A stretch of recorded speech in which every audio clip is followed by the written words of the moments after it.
다시 한번 인사하시겠어요? 인사를 잘 하셔야 되는데 다시 제가 중국교회 성도입니다 이렇게 인사하시겠습니다.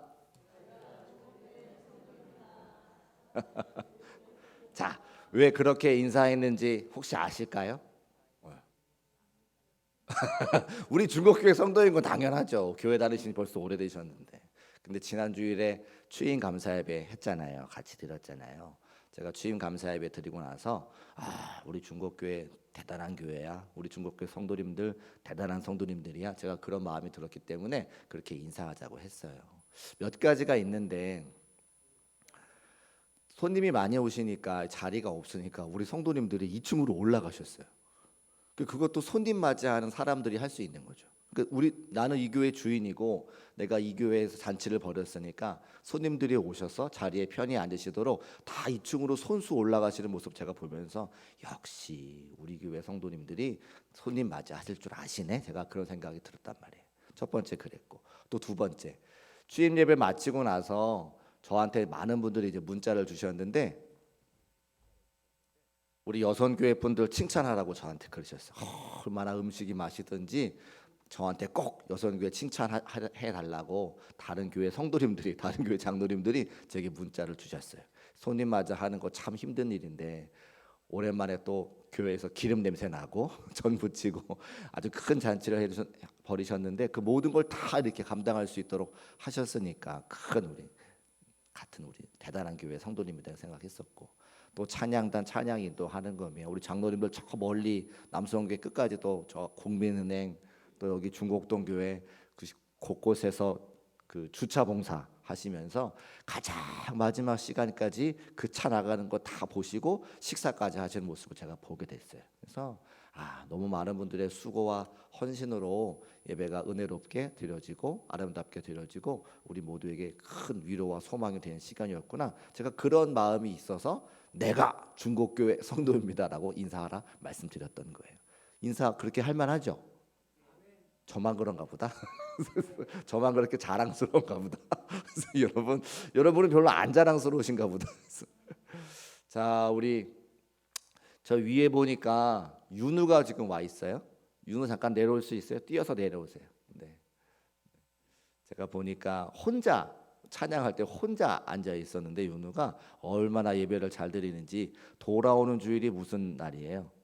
어린이 주일이죠. 어린이 주일인데 그 전에 이렇게 와서 예배 드리는 우리 저 어린 아이들을 담임 목사가 당연히 축복해야 돼요. 축복할 때 뭘로 한다? 돈으로 한다. 자, 윤우 나오세요. 돈 지금 지갑에 갖고 이게밖에 없어서 얼른 나 뛰어나오세요.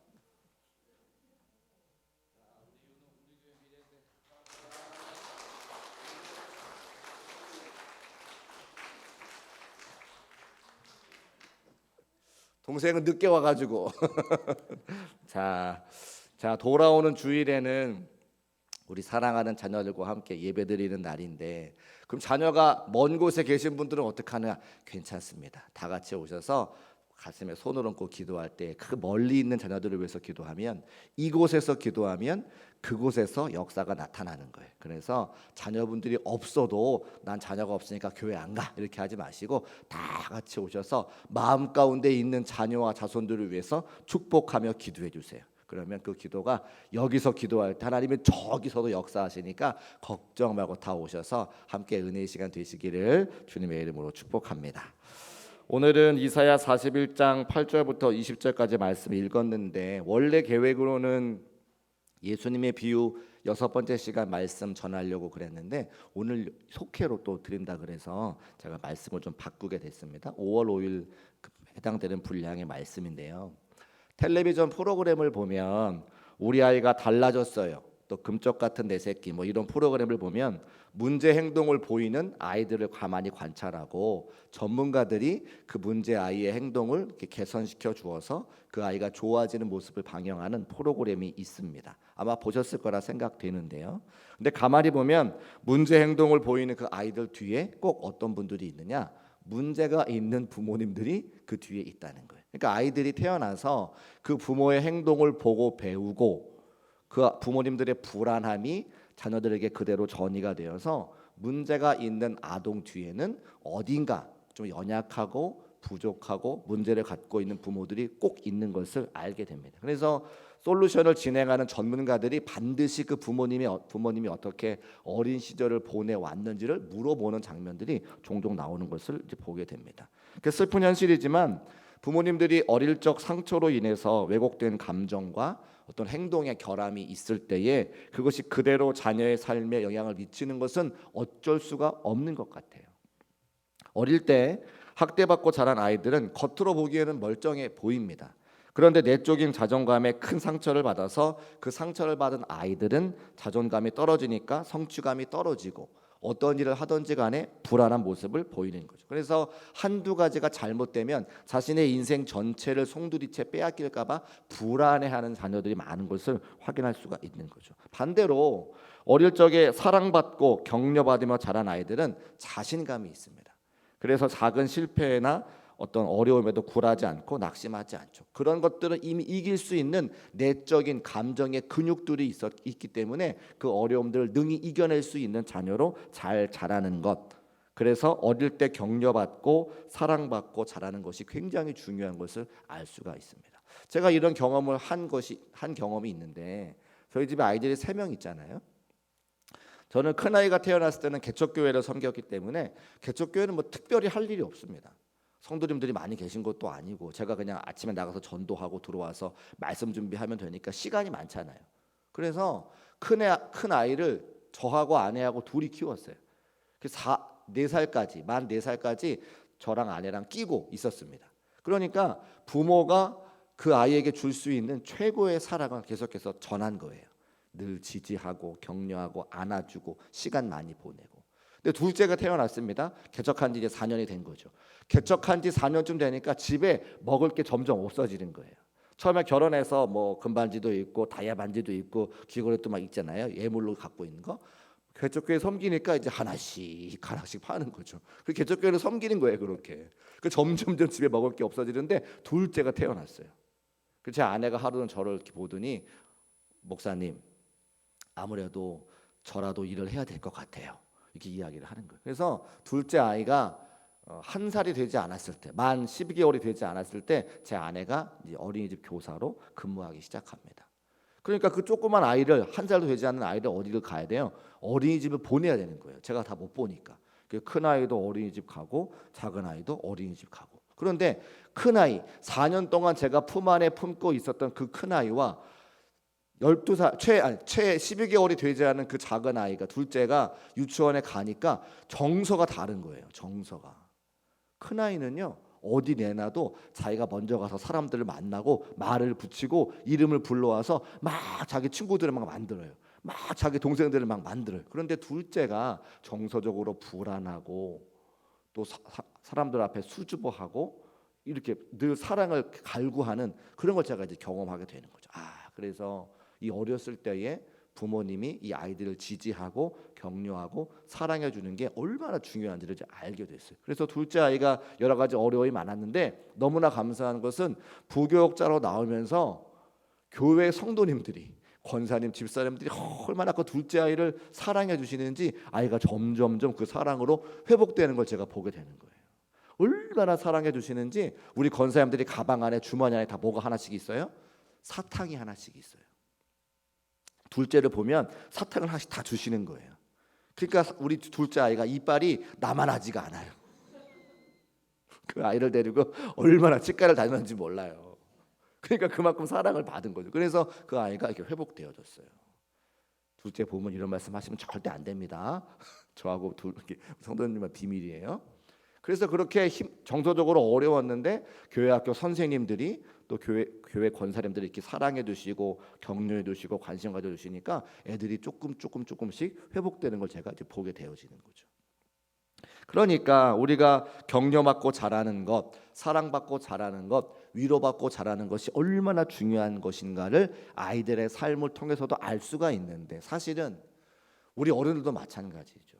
어른들도 격려받고 지지받고 사랑받고 관심받는 게 얼마나 중요한지 몰라요. 제가 언젠가 설교 시간에 그런 말씀 드렸는데 50대 남성, 60대 남성, 70대 남성 우리를 알아주는 존재가 점점점 집에 있는 애완견밖에 없더라 이런 얘기 제가 하잖아요.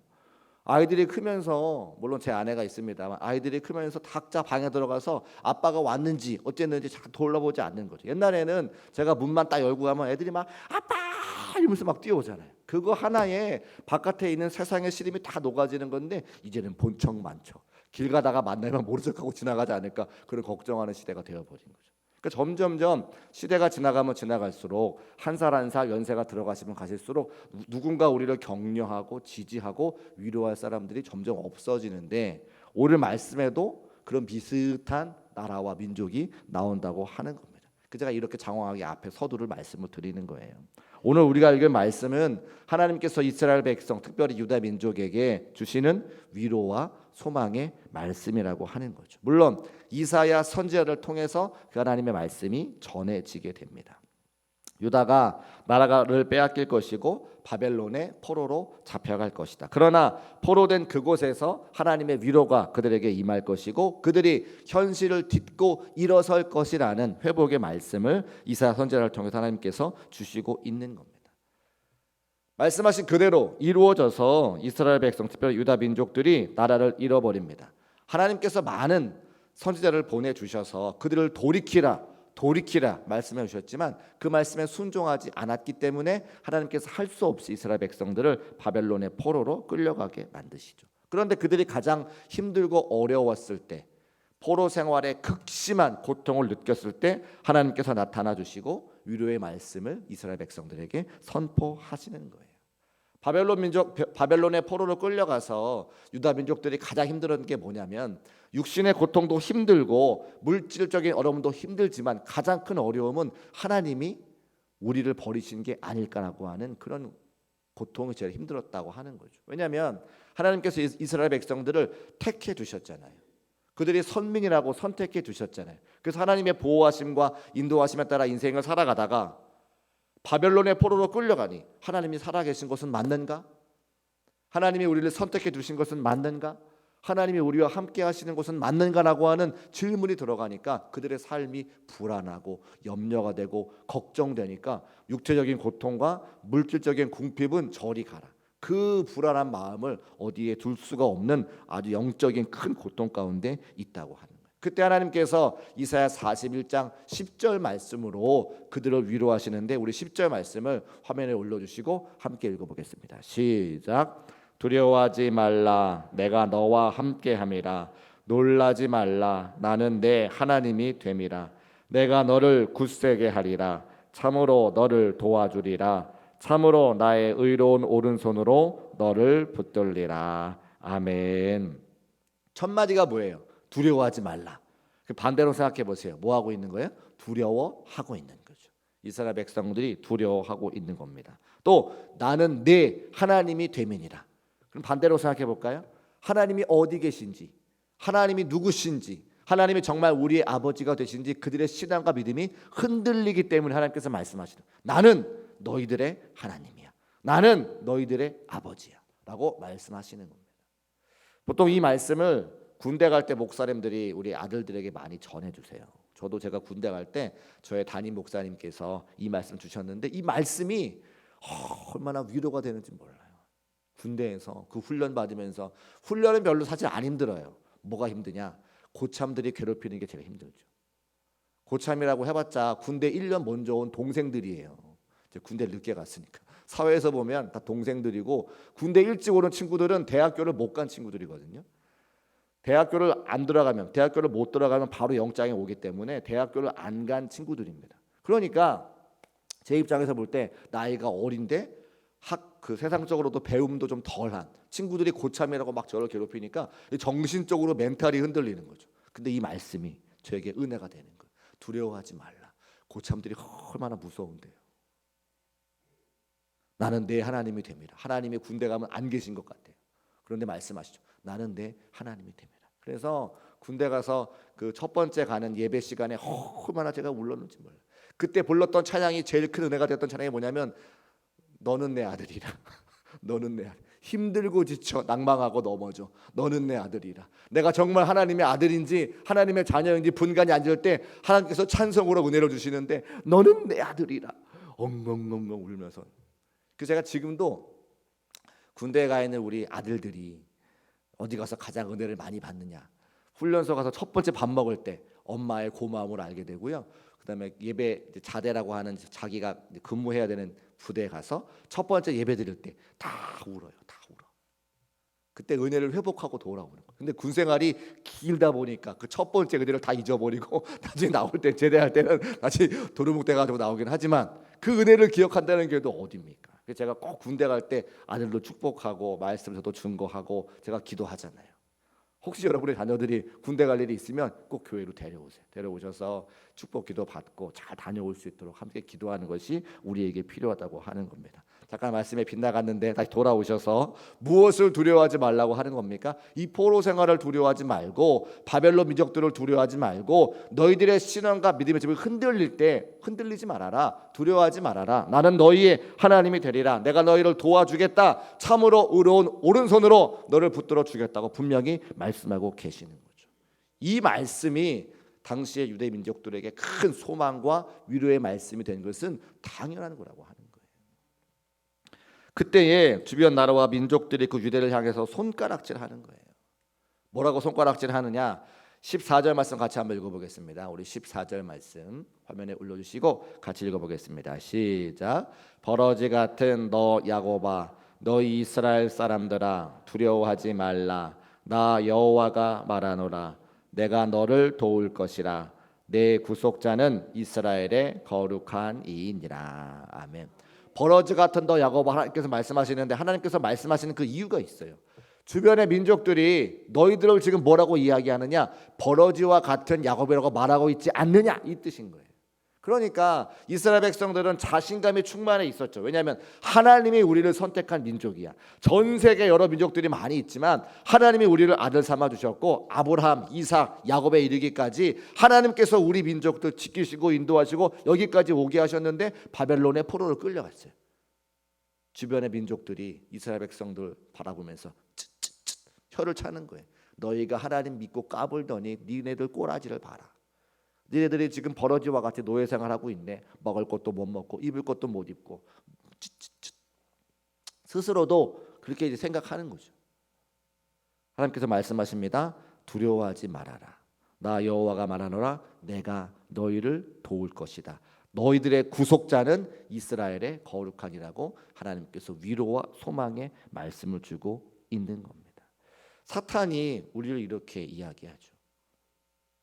우리가 다 구원받았습니다. 하나님의 자녀입니다. 그런데 우리를 계속해서 침노하잖아요. 어떻게 침노합니까? 계속해서 우리를 유혹하는 거예요. 우리의 행동을 보면서, 우리의 행실을 보면서 네가 구원받았다고? 네가 하나님의 자녀라고? 죄송합니다. 용서하고 드렸어요. 새벽기도도 못하는 네가 무슨 성도야? 헌신도 못하는 네가 무슨 성도야? 하나님 그렇게 말씀하지 않으세요. 하나님 그렇게 생각하지 않으세요. 오늘도요. 어떤 성도님이 권사님이신데 교회로 찾아오셨어요. 병원에 가셨다가 교회 이제 댁에 돌아가시면 너무나 힘들고 고통스러우니까 이제 목회자를 찾아와서 말씀을 듣기를 원하고 이제 기도받기를 원해서 오셨는데 말씀을 들어보면 이거예요. 오랫동안 우리 교회 섬기셨는데 젊었을 때는 바빠서 남편과 이제 본인께서 아이들을 키우기 위해서 바쁘니까 일을 해야 되니까 교회 생활 못했다는 거예요. 그래서 겨우 주일 성수만 하셨다는 거예요. 지금은 노년의 삶인데 여기도 아프고 저기도 아프고 무릎도 아프고 오실 수가 없다는 거예요. 그래서 저한테 오시면서 너무 죄송하다고 말씀하면서 그러나 이 고통을 이길 수 있는 방법은 하나님의 은혜밖에 없으니까 기도해 달라고 기도하시는 거예요. 당연히 기도해 드리면서 가만히 이야기를 들어봤더니 마음 가운데 죄송하고 미안한 마음이 많으세요. 왜요? 섬기지를 못했으니까. 근데 제가 그랬어요. 아니라고. 주일 성수 하시는 사람이 얼마나 많은가 제가 다 되물어봤거든요. 예수 다 믿지만 주일 성수를 온전히 하시는 분들이 많지 않습니다. 그 주일 성수하는 것 자체가 믿음입니다. 그게 은혜입니다. 그래서 위로를 드리고 소망을 드리고 머리에 손을 얹고 기도해 드렸더니 눈물을 쭉쭉쭉 흘리면서 회복하셔서 돌아가셨어요. 그러니까 계속해서 그 권사님에게 사탄이 계속 이야기하는 거예요. 네가 무슨 성도야? 교인이라면 마땅히 주일 성수 하는 거고 새벽에도 와야 되고 수요일도 와야 되고 금요일도 와야 되지. 네가 무슨 성도야라고 계속해서 그 권사님을 괴롭히는 거죠. 근데 하나님께서 그렇게 생각하실까요? 절대 그렇지 않습니다. 하나님은 우리의 행동을 보시는 게 아니라 우리 마음의 중심을 보세요. 중심을. 사람들은 외모를 보죠. 사람들은 헌금하는 거, 기도하는 거, 주일 성수하는 거, 봉사하는 거. 사람들은 외모를 봅니다. 하나님은 우리의 중심을 보세요. 여러분도 마찬가지입니다. 우리가 수요예배 왔다고, 금요예배 다닌다고, 헌금 많이 한다고 절대 교만하면 안 돼요. 하나님은 우리의 중심을 보시는 거예요. 오늘도 하나님을 사랑하러 마음으로 나온 분들은 오케이. 그런데 하나님께서 만약에 사람들 때문에 나왔다고 하면 그 예배 받지 않으십니다. 하나님은 그 각 사람의 마음의 중심 보시기 때문에 하나님 말씀 듣고 은혜 받기를 원해서 오시는 분들의 예배는 흡족하여 받으시지만 누군가에게 내가 보이게 와서 혹은 습관적으로 나와서 예배드리는 건 하나님께서 절대 원하지 않으세요. 그러니까 그 권사님도 마찬가지예요. 비록 육신의 질병 가운데 고통당하여 미안한 마음 가지고 하나님의 성전 찾아 왔지만 하나님은 그분도 감싸 안아주시고 위로하시고 주의 종의 기도를 통해서 회복시켜 돌려보내시는 거예요. 유다 백성들도 마찬가지입니다. 계속해서 이방 민족들이 너희들 버러지와 같은 민족이라고 손가락질하고 그런 이야기를 듣지만 하나님은 한 번도 이스라엘 백성들을 버러지와 같이 생각하지 않으셨어요. 그들이 지금 노예라 할지라도, 그들이 지금 헐벗고 있는다 할지라도, 그들의 삶이 하나님을 잃어버렸다 할지라도 절대 하나님은 그들을 포기하지 않으십니다. 그 사랑과 은혜가 누구에게도 있어요? 나에게도 있고 여러분에게도 있는 거예요. 하나님은 우리를 절대 포기하지 않으시고 날마다 동일한 은혜와 사랑으로 감싸 안아 주세요. 그게 우리에게 진정한 위로와 소망이 되시기를 주의 이름으로 축복합니다. 그래서 이제 어떻게 그들을 구원하실지 구체적으로 말씀하시는데 우리 15절 말씀 또 17절 말씀 같이 읽어보도록 하겠습니다. 시작. 보라, 내가 너를 이가 날카로운 새 타작기로 삼으리니 네가 산들을 쳐서 부스러기로 만들 것이며 작은 산들을 겨같이 만들 것이라. 17절 계속 있습니다. 시작. 가련하고 가난한 자가 물을 구하되 물이 없어서 갈증으로 그들의 혀가 마를 때에 나 여호와가 그들에게 응답하겠고 나 이스라엘의 하나님이 그들을 버리지 아니할 것이라. 아멘. 15절을 보면 날카로운 새 타작기로 삼아서 산들을 쳐서 부스러기로 만들겠다 이렇게 이야기하죠. 그러니까 이스라엘 백성들이 지금 산들과 같이 그 바벨론 민족들을 두려워하고 큰 존재라고 생각을 하는 거예요. 새로운 타작기로 만들어 주겠다. 또 가련하고 가난한 자가 물을 구하되 물이 없어서 갈증으로 혀가 마를 때에 나 여호와가 너희들에게 응답하겠다. 무슨 말씀입니까? 물을 주겠다 말씀하시는 거예요. 구체적인 기도에 구체적으로 응답하시겠다는 거예요. 그래서 18절과 19절 말씀에 제가 읽어볼게요. 구체적으로 기도한 그 기도의 제목에 구체적으로 응답하시는데 내가 헐벗은 산에 강을 내며 골짜기 가운데 샘이 나게 하며 광야가 못이 되게 하며 마른 땅이 샘 근원이 되게 할 것이며 내가 광야에는 백향목과 씨띠나무와 화석류와 들감람나무를 심고 사막에는 잣나무와 소나무와 황양목을 함께 두리니 라고 말씀하셔서 그 구체적인 기도의 제목에 구체적으로 응답하시겠다고 하나님의 음성을 들려주시는 거죠. 여러분 기도할 때 구체적으로 기도하시기를 주의 이름으로 축복합니다. 그리고 이왕 기도할 거면 꿈을 좀 크게 가지세요. 제가 두 가지 이야기 하는데 오늘 오해하지 말고 들어주세요. 저희 어머니가 주일에 오셨어요. 목사님이신데 은퇴하셔서 소개를 안 해주셨다고 좀 삐지셨는데 어머니가 집사님이셨습니다. 권사님이셨습니다. 50에 목사님이 되셨는데 신학을 시작하셔서 목사님이 되셨는데 저희 집이 목장을 했다고 말씀드렸잖아요. 근데 경기도 부천 살다가 아버지가 목장하시겠다고 경기도 양주로 저희를 다 끌고 가서 목장을 시작하는데 목장은 소밥이 제일 중요합니다. 소들이 덩치가 크니까 많이 먹어요. 그래서 사료하고 풀을 줘야 되는데 그래서 목장은 소들이 있어야 되는데도 필요하지만 그 풀을 길러야 되는 땅이 있어야 되는 거예요. 근데 부천에서 직장생활 하시던 분들이 땅이 어디 있어요? 땅을 사야죠. 그러니까 이제 은행에 융자를 내서 땅을 이제 사게 되는데 어머니가 마음에 그 땅이 필요하니까 저기 저 땅을 좀 얻고 싶은 집 가까운 곳에 땅을 얻고 싶은 마음이 있으셨어요. 근데 돈은 없지. 어떻게 방법이 없는데 교회에서 부흥회를 했는데 그때 이스라엘 백성들이 그 부흥의 때 그 말씀의 주제 제목 내용이 이스라엘 백성들이 이제 출애굽해서 가나안으로 들어가는데 가나안으로 들어갈 때에 여리고성을 취할 때 여리고성을 돈단 말이죠. 7번 돌아요. 7일 동안. 마지막 날 더 많이 돌고 그게 본문이었던 거예요. 그러니까 어머니가 집사님 시절에 믿음이 순수하시니까 그걸 그대로 아멘으로 받고 내가 필요한 땅이 여리고성이라고 생각하시고 내가 필요한 땅을 도우시는 거예요. 이렇게. 근데 이제 믿음이 없어가지고 7번 가지고는 안 되겠더래요. 7번을 7번을 돌아야지. 그래서 50번 돌아야지 생각하지. 50일을 도시는 거예요. 새벽기도 끝나고 나서 하나님 이 땅 주세요. 하나님 이 땅 주세요. 그래서 어머니 말씀이에요. 50일 되는 날 하늘이 쫙 열리고 천둥 번개가 우르르 쾅쾅 치면서 이 땅이 네 땅이다 이렇게 주실 것 같은 생각하시던 게 얼마나 순수해요, 그죠? 근데 그런 일이 안 일어나더라는 거예요. 아무 일이 없다는 거예요. 그래서 이제 마음에 실망을 하셔가지고 우리 하나님이 내가 받은 바 말씀 가지고 순종했는데 왜 막 땅을 안 주시지? 근데 20년쯤 이제 거기서 목장을 했어요. 그리고 어머니가 50에 되시던 그 해에 이제 목사가 되시기 위해서 교회를 지으셨단 말이에요. 교회를 세우셨어요. 근데 그 교회를 세우는 땅을 이렇게 보니까 그때 걸었던 그 땅이 한치도 변함이 없이 그 발자국 한 걸음 한 걸음 그대로 그 땅 가운데 교회를 세웠다는 거예요. 그 얘기를 딱 듣는 순간 머리가 번쩍하는 거예요. 그러니까 우리는 내가 기도하고 내가 순종해서 내가 원하는 때에 그 기도 응답을 바라지만 하나님께서는 시간의 주인이시기 때문에 하나님께서 원하시는 때에 응답을 주시는 걸 제가 알게 됐어요. 그래서 그 땅 그만큼 그대로 하나님께 드리고 이렇게 거기다 교회를 세우시게 됐죠. 그리고 그 교회가 제가 개척한 교회랑 합쳐서 양주고읍 신도시에 교회를 세우게 된 거예요. 제가 34살, 5살 이때 건축했거든요. 그 나이에 건축을 하는 목사가 잘 없습니다, 사실은. 그게 다 하나님의 은혜가 쭉 이어져 오는 건데.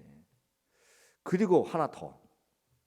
제가 취임 예배 드리면서 저는 이제 제가 하나님께 기도를 드려놓고 잘 잊어버리는 것 같아요. 하나님께서 알아서 해결해 주시겠지, 알아서 응답해 주시겠지 이런 마음 가지고 제가 드린 기도를 자꾸 잊어버려요. 제가 옛날에 교회 개척교회 할 때 교회 자꾸 물이 나가지고 그래서 하나님 나 2층에서 예배드리고 싶어요 이렇게 기도하고 잊어버렸어요. 근데 이제 교회를 건축하고 나서 입당 예배를 드리는데 그 입당 예배 사회 보는 날 그 기도가 생각나게 하시는 거예요. 그래서 2층이니까 해가 이렇게 쫙 창가로 해가 쫙 들어오는데 하나님이 박 목사 그때 기도했잖아.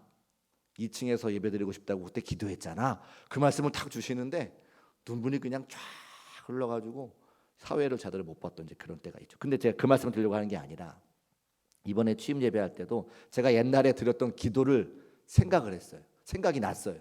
제가 무슨 기도를 했냐면 하나님, 제가 나중에 담임 목사가 되면 300명 되는 교회 담임 목사 주세요. 이렇게 기도했거든요. 근데 이유가 있어요. 300명의 이유가. 왜냐하면 저는 더 큰 교회 주시면 좋겠지만 제가 한 식구처럼 300명이 딱 제가 감당할 수 있는 제가 다 돌아볼 수 있는 교인 수예요. 300명이 넘어가면 이제 부목사님 더 오셔서 같이 교구를 나눠가지고 이제 그때 조직이 굴러가야 되거든요.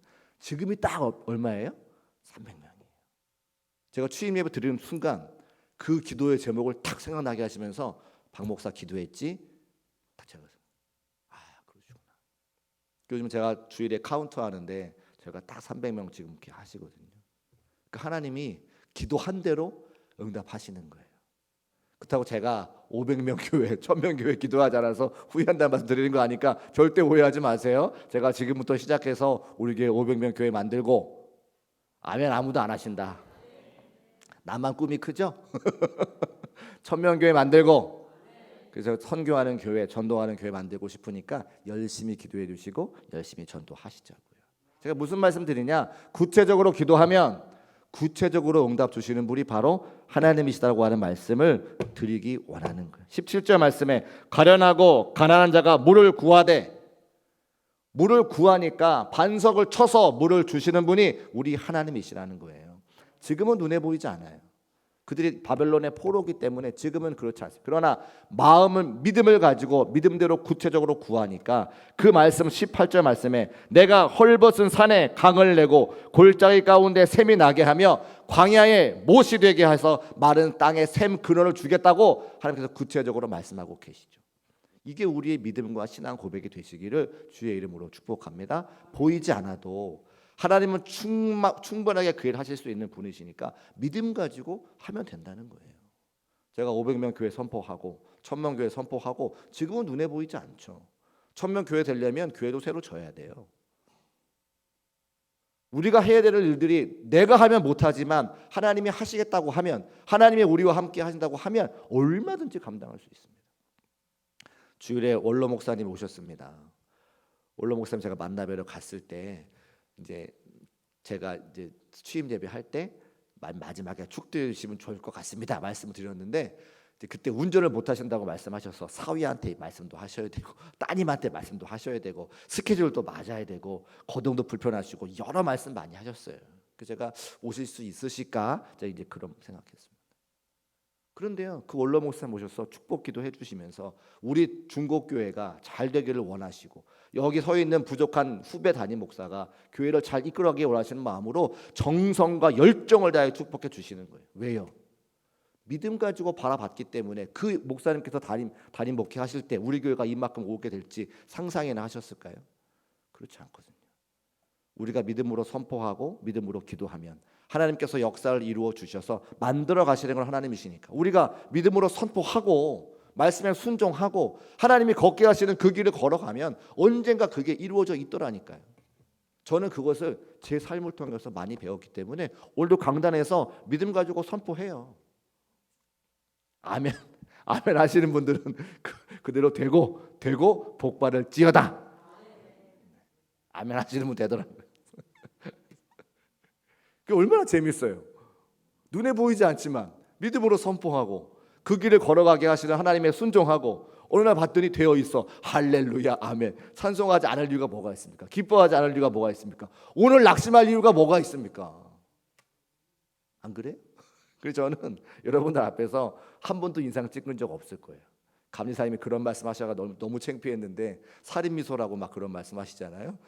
제가 여기 중국교회 올 때부터 말을 잘못했어요. 잘생겼다 그래가지고 지금 어려움 당하고 있는데 살인미소란 말씀하셔가 또 제가 안 그런데. 여러분, 하나님이 우리와 함께 하시면 걱정할 일이 없습니다. 염려할 일이 없습니다. 근심할 일이 없습니다. 왜요? 내가 하나님의 자녀임이 분명하다면 인간의 육신의 부모님도 좋고 선한 것으로 주실 때 우리 하나님 아버지께서 우리에게 왜 좋은 것으로 선한 것으로 풍성한 것으로 채우시지 않을까요? 저는 그 믿음이 분명하기 때문에 오늘도 강단에서 하나님 말씀을 선포합니다. 그래서 불가능한 일을 가능하게 하시고 광야에 물이 나고 각종 나무 심으셔서 그 광야가 샘 근원이 되게 하시겠다고 하는 하나님의 약속의 말씀을 믿고 선포하는 자들에게는 그대로 이루어짐을 믿으시기를 주의 이름으로 축복합니다. 저의 이야기를 말씀드렸지만 성경에 그런 사람들 너무 많아요.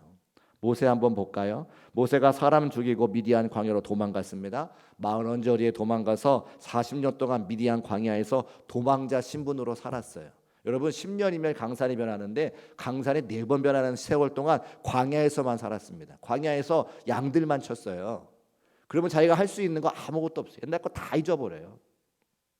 근데 그 40년 동안 미디안 광야에서 도망자 신분으로 살았지만 하나님이 그를 들어 쓰셔서 민족의 위대한 지도자로 세우신 것이 바로 모세입니다. 모세가 아니었다면 그 광야 길을 이스라엘 백성들이 걸을 수가 없어요. 왜 이스라엘 백성들이 광야를 걸을 수 있습니까? 모세가 40년 동안 그 광야를 돌았기 때문이에요.